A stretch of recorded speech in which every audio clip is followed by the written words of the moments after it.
네, 데이터 세상 속으로 지난 한 주 사람들은 무엇을 궁금해했을까요? 구글 트렌드 키워드를 통해서 살펴봅니다. 자, 지금 제 옆에는 우리 방송의 시조세라고 볼 수 있는 박의진 아나운서 나와 있고요. 네, 안녕하세요. 날씨가 정말 추워졌는데 따뜻하게 입고 오셨나요? 오늘 지금 우리 이제 스튜디오 전체 상황이 굉장히 얇은 옷을 입고 하고 있는데 요새 제가 너무 추워가지고 패딩을 입고 있는데 머리에다 코트 입다가 이제 입 돌아가고 있는 그런 상황입니다. 네, 정말 날씨가 너무 갑자기 추워졌는데요. 모두 감기 조심하시기 바랍니다. 저는 김서영 아나운서고요. 모두 한 해 마무리인 12월 따뜻한 연말 보내시기 바랍니다. 네, 처음부터 끝까지 완벽하게 해준 김서영 아나운서였습니다. 자, 그러면 국내 트렌드 5위부터 살펴보시죠.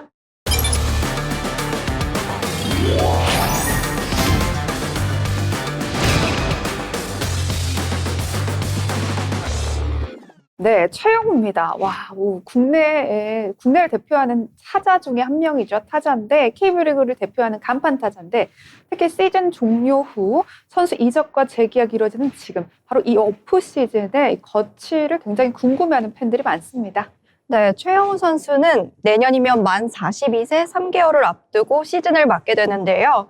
이렇게 되면 KBO 역대 최고령 타석 기록을 새롭게 쓰게 됩니다. 이미 올 시즌에도 현역 최고력 타자였는데 성적은 오히려 그 타이틀과 어울리지 않을 만큼 뛰어났습니다. 네, 그렇습니다. 성적이 정말 어마어마했죠. 성적 살펴보면요. 타율 3할 7리, 홈런 24개, 그리고 OPS 0.928. 말 그대로 나이를 지운 성적이다 이렇게 불려지고 있는데 사실 나이만 조금 젊었으면 4년에 100억 연봉은 기본이었을 거다. 이런 이야기 나오고 있어요. 네, 사실 그 얘기가 허풍이 아닌 게 최영우 선수는 이미 KBO 최초로 FA 100억 시대를 연 주인공입니다. 삼성에서 방출됐다가 경찰 야구단을 거쳐 다시 삼성으로 복귀해 신인왕을 받았고 이후 기아에서 9시즌 동안 2번의 통합 우승을 이끌며 리그 최정상급 타자로 자리 잡았죠. 정말 입지전적인 스토리입니다. 네, 문제는요, 이제 어디로 가느냐 이겁니다. 친정이었던 삼성으로 복귀 가능성이 높다라는 관측이 있고요. 또 삼성도 이에 맞춰서 적극적으로 움직이고 있다라는 보도를 봤어요.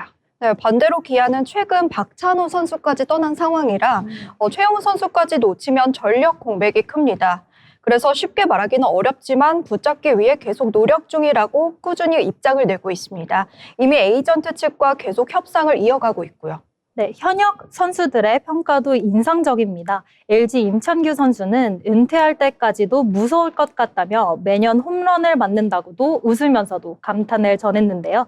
후배들에게는 늘 나 이기려면 더 열심히 해야 한다고 말할 정도로 자기 관리도 철저하다고 합니다. 네, 그렇습니다. 녹슬지 않는 타자다라는 말이 괜히 나온 게 아니겠죠. 자, 레전드 최영우 4번째 단연 계약을 앞두고 있는 이런 상황 속에서 어떤 선택을 할지 화제가 되고 있습니다. 계속해서 4위 키워드 보시죠.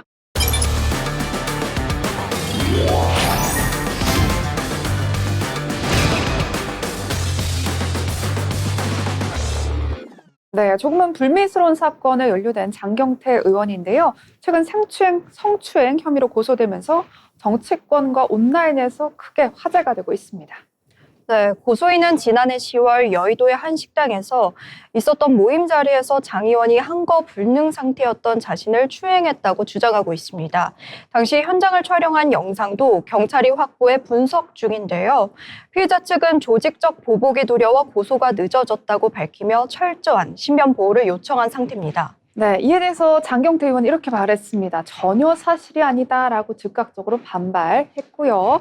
또 허위 무고라는 표현까지 쓰면서 법적 대응 방침도 밝혔습니다. 이 영상 속 상황 역시 자신이 피해자이고 사실 오히려 동석자의 폭언과 폭력이 있었던 자리다라고 해명을 했어요. 네, 실제로 TV조선이 공개한 영상에는 장 의원이 만취한 여성 비서관 옆에 앉아있는 장면과 고소인의 남자친구가 격하게 항의하는 모습이 담겼는데요. 장 의원 측은 이 남성이 국민의힘 소속 도좌 직원이라고 주장하며 폭행 불법 촬영 혐의로 맞고소하겠다고 입장을 내놓았습니다. 네, 정치권의 반응도 아주 강했습니다. 민주당은 윤리감찰단에 즉각 진상조사를 지시했고요. 국민의힘은 지금 당장 제명하라며 강력하게 반발했습니다. 장 의원은 기자회견을 열어 추행은 없었고 실제 사건은 데이트 폭력 및 폭행 문제였다고 거듭 주장했습니다. 고소인 역시 당시 남자친구에게 감금 폭언을 당해 출근을 못했다는 정황을 들며 사건의 본질이 왜곡됐다고 강조했죠. 네, 하지만 고소인은 성추행 피해를 호소하고 있고 제보 영상 속 정황을 두고 목격자들 주장도 엇갈리기 때문에 경찰 수사 결과가 나와야 사실관계를 명확히 알 수 있을 것으로 보입니다. 네, 단순한 사건을 넘어서 정치권 갈등으로까지 번지고 있는 만큼 향후 수사 결과에 더 큰 관심이 쏠리고 있습니다. 다음 키워드 이어가시죠.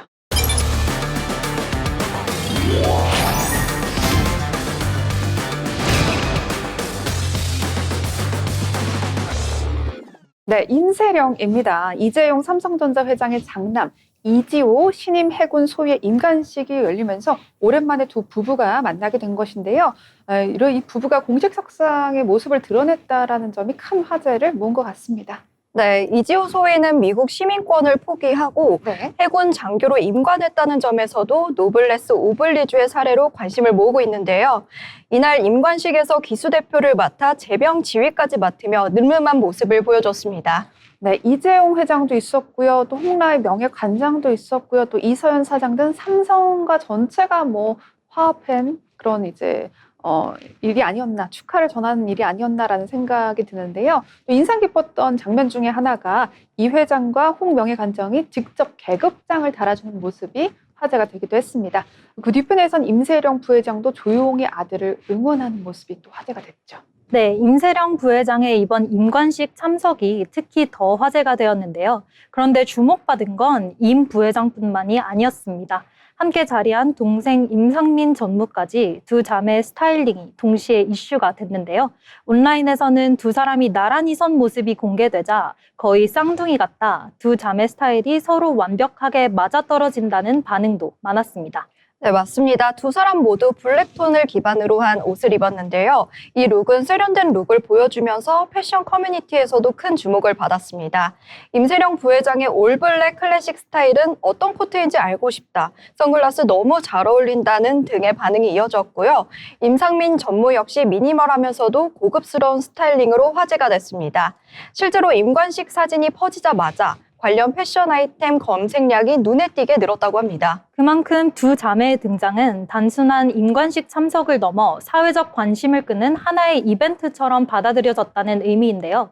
무엇보다 두 사람이 한자리에 선 건 아들의 중요한 순간이었기 때문인데 조심스러운 분위기 속에서도 가족으로서의 자리를 함께 지켜주는 모습이 인상적이었다는 평가가 많았습니다. 네, 맞습니다. 노블레스 오블리주의 실천, 그리고 또 가족들의 조용한 응원도 있었고요. 게다가 임세령 자매 패션 이슈까지 겹치면서 임세령이라는 단어가 지난 한 주 화제가 크게 됐던 것 같습니다. 계속해서 다음 키워드 보시죠.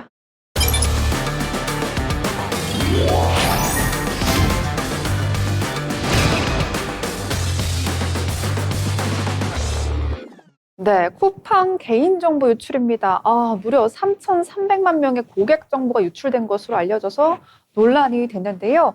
이 경찰도 본격적인 피해자 추적에 나선 상황입니다. 네, 경찰은 쿠팡으로부터 서버 기록을 넘겨받았고요.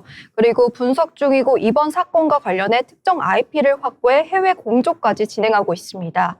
당초 피해 규모는 4,500명 정도로 알려졌는데 조사 과정에서 피해가 수천만 명으로 확대되면서 충격이 더 컸습니다. 네, 맞습니다. 그 과정에서 퇴사한 중국 국적의 전 직원도 용의자로 지목되면서 논란이 커졌는데요. 이 직원은 내부 인증 업무를 담당했던 것으로 알려졌는데 회사가 퇴사 이후에도 갱신하거나 폐기하지 않은 이른바 액세스 토큰 서명키를 통해서 시스템에 다시 접근한 것으로 알려졌습니다. 네, 쉽게 말해 내부 시스템에 들어갈 수 있는 일종의 마스터키가 제대로 폐기되지 않은 채 남아있었다는 건데요. 전문가들은 가장 기본적인 보안 절차조차 지키지 않은 심각한 관리 부실이라고 지적했습니다. 네, 쿠팡은 현재 수사 중이라는 이유로 구체적인 설명은 피하고 있는데요. 반복되는 개인정보 유출 사고에 대한 책임론은 계속 커지고 있습니다. 최근 몇 년 사이 4차례 유사 사건이 있었다는 점도 지적되고 있고요. 네, 대통령실 역시 강경한 입장 내놨죠. 알아보시면 대규모 유출 사고가 반복되는 건 개인정보 보호 체계의 허점이라고 말을 했고요. 또 징벌적 손해배상을 실질적으로 강화할 필요가 있다라는 이야기도 내놨습니다.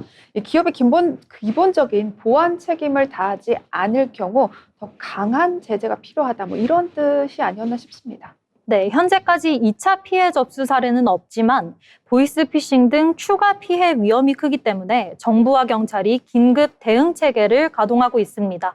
이용자들이 스미싱 문자나 의심 링크를 특히 조심해야 한다는 안내도 이어지고 있고요. 네, 쿠팡은 11월 30일이었습니다. 박대준 이사 명의로 사과문을 발표한 뒤 현재는 별다른 사후 대응은 없는 상황인데요. 계속해서 여러분 마지막 키워드, 1위 키워드 살펴보도록 하겠습니다.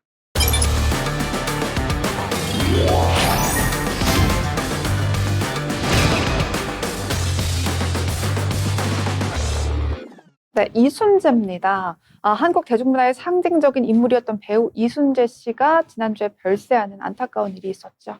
네, 이순재 씨는 고령임에도 불구하고 드라마, 영화, 연극을 넘나들며 활발히 활동해왔습니다. 지난해까지도 연극 고도를 기다리며와 KBS 드라마에 출연하면서 마지막 순간까지 연기에 대한 열정을 놓지 않고 있습니다. 네, 1956년 연극으로 데뷔한 뒤 TBC 전속 배우 1기로 한국 방송에 데뷔하신 분인데요. 정말 역사가 느껴지시는 그런 분입니다. 동의보감, 토지, 이산, 사랑이 뭐길래 등 140편이 넘는 드라마에 출연했고요. 또 한국 드라마의 정말 흐름을 만들어간 역사의 산 인물이 아닌가 이런 생각이 드는데요. 이 대발이 아버지는 아직도 화제될 정도예요. 네, 또 70대 이후에는 시트콤에서 완전히 새로운 이미지를 보여줬습니다. 거침없이 하이킥, 지붕 뚫고 하이킥에서 코믹 연기로 폭발적 사랑을 받았고요. 예능 꽃보다 할배에서는 특유의 직진 매력과 체력으로 나이를 잊은 열정이라는 평가도 받았습니다. 네, 연극 무대에서도 빛났습니다. 리어왕에서 200분 넘는 공연을 완벽히 소화하며 관객의 기립박수를 받았고요. 최근에는 연출자로도 활동하며 후배와 무대를 함께 만들어갔습니다. 교육자로서는 가천대 석좌 교수로 학생들을 가르치며 후배 양성에 힘썼고요. 네, 지난 27일이었죠. 서울 아산병원에서 연결식이 치러졌습니다. 정구석 씨가 사회를 맡았고요. 또 하재원 씨와 김영철 씨의 추도사가 많은 이들의 마음을 울린 그런 시간이었습니다.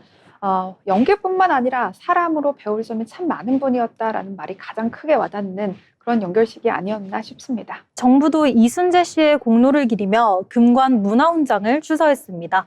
약 70년 동안 대중문화의 모든 장르를 넘나들며 남긴 흔적이 얼마나 큰지를 보여주는 상징적인 결과라고 볼 수 있습니다. 네, 한 시대를 대표했던 이순재 씨, 우리 마음에 영원히 살아있지 않을까라는 생각이 듭니다. 지금까지 국내 트렌드였습니다.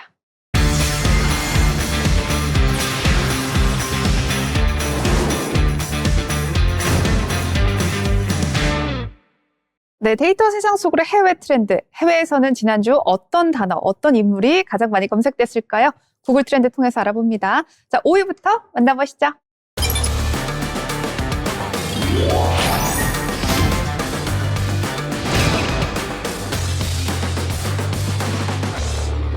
네, 홍콩 화재입니다. 또 안타까운 소식이 전해졌는데요.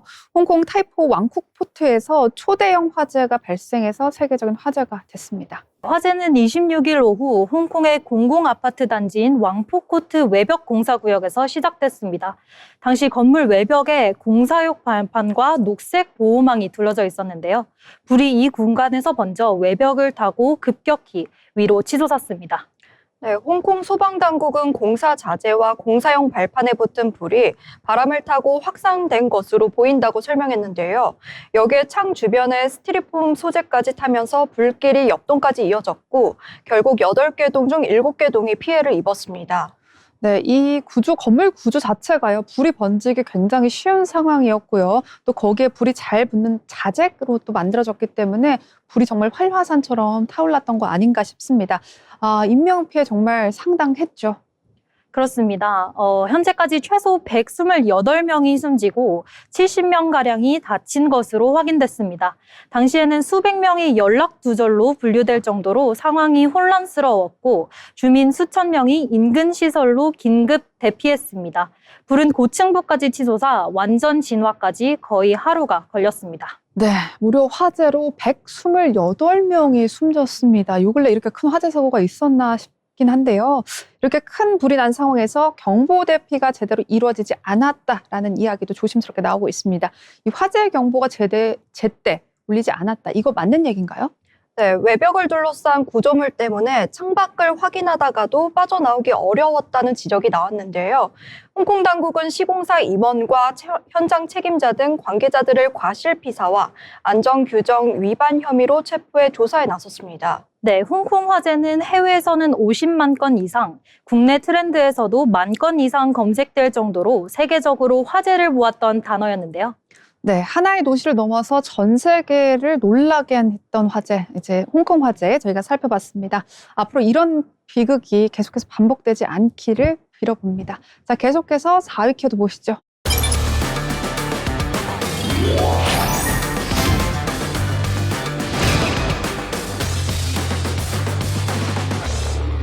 네, 백악관 주방위군 총격, 이제 단어도 좀 어려운데요. 또다시 미국에서 총격 사건이 일어났는데 문제는 미국 워싱턴 DC 한복판에서 주방위군을 겨냥한 총격 사건이 발생했다는 거죠. 네, 사건은 26일 오후 2시쯤 미국 워싱턴 DC 백악관에서 불과 2블록도 떨어지지 않은 곳에서 일어났습니다. 도심 순찰을 돌던 웨스트 버지니아 주방위군 소속 병사 2명에게 한 남성이 다가와 권총을 꺼내 총을 쐈는데요. 여성 병사가 먼저 쓰러졌고 용의자는 옆에 있던 남성 병사에게도 연달아 총을 발사했습니다. 네, 그렇다면 사실상 이제 표적을 노렸던 매복 공격이다 이렇게 봐야 될 것 같은데 도심 순찰정이던 무고한 병사들이 당한 사건이라서 더 가슴이 아픈데 피해 상황은 어떻게 되고 있나요? 네, 여성 병사인 사라 백스트롬은 중상을 입었고요. 바로 병원으로 옮겨졌지만 다음날 숨졌습니다. 함께 공격을 당한 남성 병사 앤드루 울프는 현재 위중한 상태로 치료 중인 것으로 알려졌습니다. 두 사람 모두 전투 지역이 아닌 수도에서 단순 순찰 임무를 수행하던 중이어서 충격이 더 컸습니다. 네, 맞습니다. 이게 도심 한복판에 벌어진 사건이라는 게 저는 사실 믿어지지가 않아요. 아무리 총기 난사가 일상 다반사인 미국이어도 우리나라로 치면 경찰이 순찰 뒀다가 갑자기 그냥 총에 딱 맞아서 사망하게 된 그런 사건인데 아니, 총을 쏜 인물이 도대체 누군가요? 네, 용의자는 아프가니스탄 국적의 라흐마눌라 라칸왈로 확인됐습니다. 과거 아프간에서 미군과 함께 작전한 특수부대 출신으로 알려져 왜 함께 싸웠던 대상에게 총을 겨눴나라는 의문이 커지고 있는데요. FBI는 군인을 겨냥한 계획적 공격으로 보고 1급 살인과 살인 미수 혐의를 적용했습니다. 이게 PTSD 환자인 건지 아니면 정치적인 테러인 건지 뭐 개인적인 원한인 건지 이거 아직은 알 수가 없습니다. 여러 가지 의문이 제기되고 있는 상황인데 정치권의 반응도 굉장히 뜨겁다면서요. 맞습니다. 트럼프 대통령은 악마 같은 행위라고 강하게 비판했고요. 주 방위군 추가 투입과 백악관 주변 경계를 강화를 지시했습니다.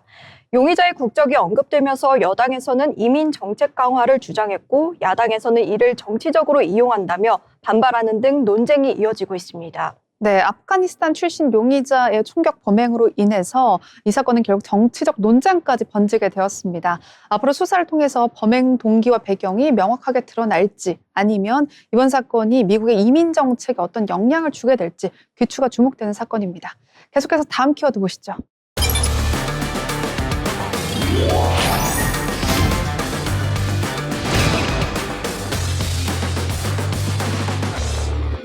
네, 주토피아2입니다. 9년 만에 신작 개봉인데요. 전 세계적으로 사랑을 받았던 1편 이후에 9년 만에 돌아오는 것이기 때문에 팬들의 기대가 상당했죠. 네, 주토피아2는 북미에서 26일 개봉하자마자 추수감사절 박스오피스 1위에 올랐습니다. 5일 동안 1억 달러 중반대 매출을 기록하며 디즈니 애니메이션 중 상위권 성적을 기록했고 국내에서도 4일 만에 100만 관객을 넘기며 흥행세가 이어지고 있습니다. 저도 사실 며칠 전에 주토피아 관람했거든요. 근데 1편만큼 재밌는 건 아니지만 주토피아의 어떤 2편만의 특별한 철학, 뭐 애정 이런 것들이 많이 느껴졌습니다. 그렇다면 이 편에서는 이번에 어떤 이야기가 진행됐을까요? 네, 이야기의 중심은 여전히 토끼 주디의 이야기와 여우 닉입니다. 이번에는 게리라는 파충류 캐릭터가 등장하면서 도시가 혼란에 빠지고 수사 과정에서 둘의 파트너십에도 균열이 생기는 내용인데요. 새로운 구역과 캐릭터가 등장하면서 세계관이 넓어졌다는 반응이 많습니다. 네, 방금 말씀하신 게리 캐릭터가 사실 뱀인데 뱀이라고 하면 되게 간사하고 묘한 이미지인데 여기선 너무나 순진무구한 아주 귀여운 어린 청년으로 나옵니다. 그래서 너무 귀엽기 때문에 게리한테 한번 집중해 보시면 좋을 것 같고요. 이 세계관도 커지고 캐릭터도 늘어나고 이 전작보다는 확실히 스케일이 커졌다라는 느낌이 있는데 이번 작품에서 전달하려는 메시지도 있다고요? 네, 수사 과정에서 주토피아의 숨겨진 역사와 파충류들이 겪어온 차별이 드러나는데요.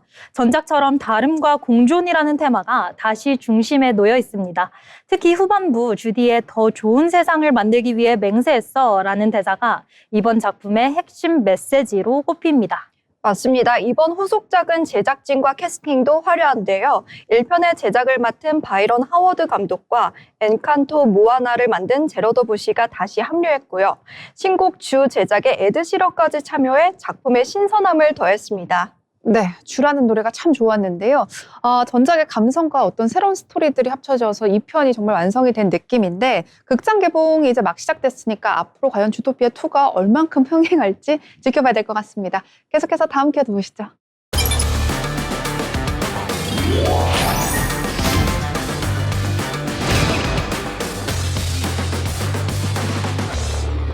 네, 검색만 100만 건을 넘긴 넷플릭스의 대표적인 화제작이죠. 기묘한 이야기 시즌5가 공개되자마자 전 세계 팬들이 환호했습니다.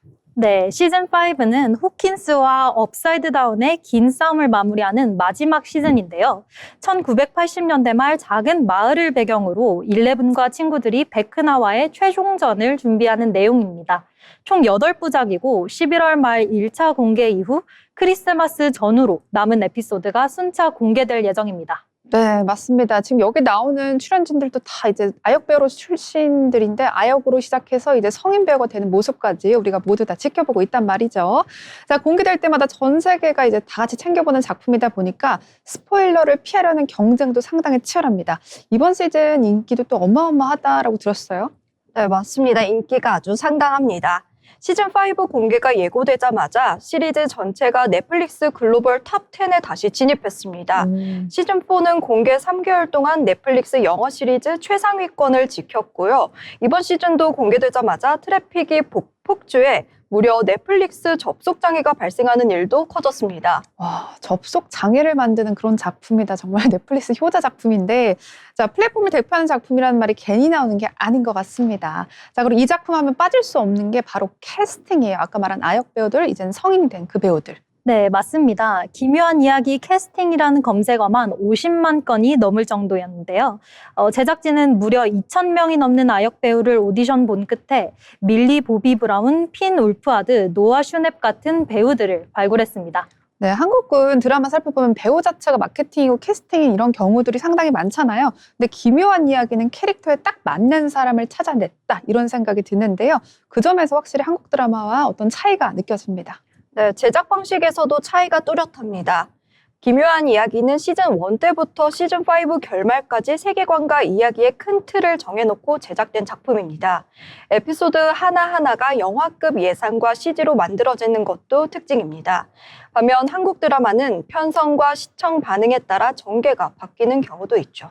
네, 시즌5가 드디어 대망의 결말입니다. 그래서 어떤 결말을 보여줄지 많은 전 세계 팬들이 궁금증을 자아내고 있는데요. 이번 주 1위 키워드, 이제 마지막으로 한번 살펴보시죠.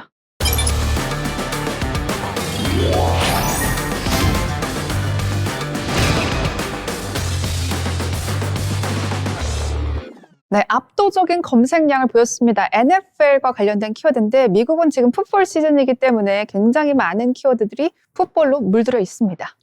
네, 맞습니다. 필라델피아 이글스 대 시카고 베어스 경기는 지난 28일 블랙 프라이데이에 치러진 빅매치였는데요.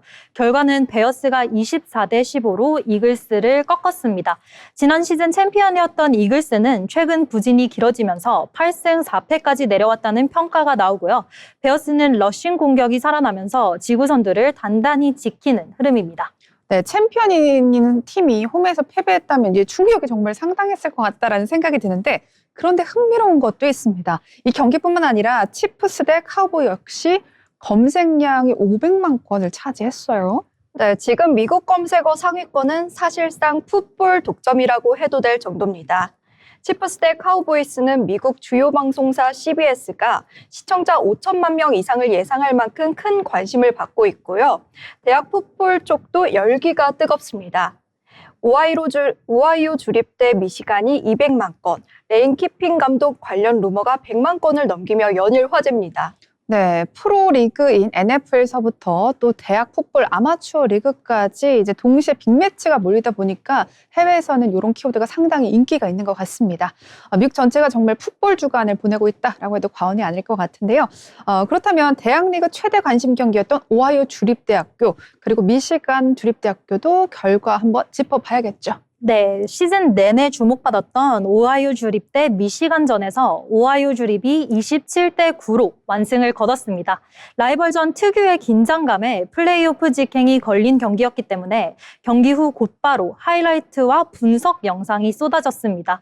거기에 키핀 감독 관련 루머까지 더해지면서 팬들 사이의 논쟁도 더 뜨거워진 상황입니다. 네, NFL부터 대학 풋볼 리그까지 다양한 경기 결과를 오늘 한번 살펴봤습니다. 데이터 세상 속으로 오늘 준비한 소식은 여기까지고요. 다음 주에도 더욱더 알차고 가치 있는 정보로 돌아오도록 하겠습니다. 고맙습니다.